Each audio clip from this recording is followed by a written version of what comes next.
So, hello to everyone. This is how to change the batteries on Dialock door lock.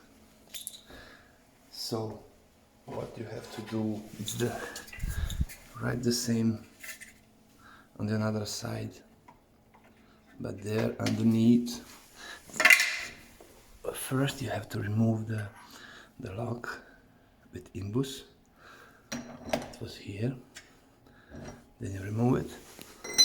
Then you find two magnets